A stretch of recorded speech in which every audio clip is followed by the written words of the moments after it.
कटकर 26 number ward अंतर्गत शिल्पी कुंभार साईर महिला माने एक प्रशंसनीय पदक्षेप ग्रहण करछन्ती। एसएजी ग्रुप रो एही महिला माने निज हाथ रे सुंदर खुदुरकुणी मूर्ति तैयारी करी निजर कौलिक वृत्ति को प्रदर्शित करिसन्ती। एबे एही मूर्ति गुडी को बाजार रे बिक्री करी सेमाने स्वावलंबी हेबा को आगे आछन्ती।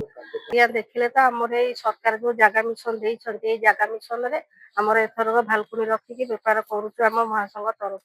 अपन देखंतु हमर समस्त भौणी मानकर हाथ तैयारी जिंस ही एति अछि। जेहेतु हमर शिल्पी कुंभार साई हम साई रे घरे घरे माटी काम 50 60 70 गुण पर्यंत अछंती मेंबर किंतु समस्त हम तैयारी करछु हाथ तैयारी मूर्ति बिकिया पई हम संघ रे हम निष्पत्ति नेछु। हमर जे अछंती 26 नंबर वार्ड रो काउंसिलर जे अछंती गगन बाबू तांको प्रोत्साहन रे तांको सी हमको उत्साहित कलारु हम सब ये सब करछु। कला और संस्कृतिर सहर कटकर शिल्पी कुंभार साईर एक स्वतंत्र परिचय रही।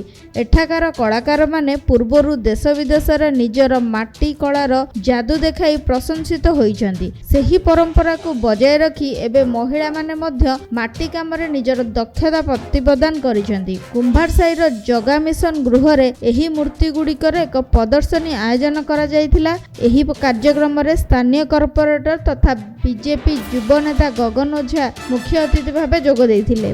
कला साहित्यर माटी कटक सहर रे शिल्पी कुंभार साईर ना कटक सहर रे समस्त जानती एवं जितेबाला भी कटक सहर जे कौन पूजा अर्चना हो जदि मृण्मयी मूर्ति तैयारी करने पे लोक खोजी था तेज प्रथम शिल्पी कुंभार साईर शिल्पी मान खोजा पड़ता है। आगुक मध्य एहीपरि कारुकार्य जारी रखी कटकर माटी कला को जीवंत रखिबे बोली तारिणी महासंघ महिला ग्रुप रो सदस्य माने कहिसथि। महिला मानकर एही प्रयास स्थानीय अंचल रे एबे बेस चर्चार विषय पलटिछि। कटकରୁ सत्यदीप करंग रिपोर्ट एनटीवी।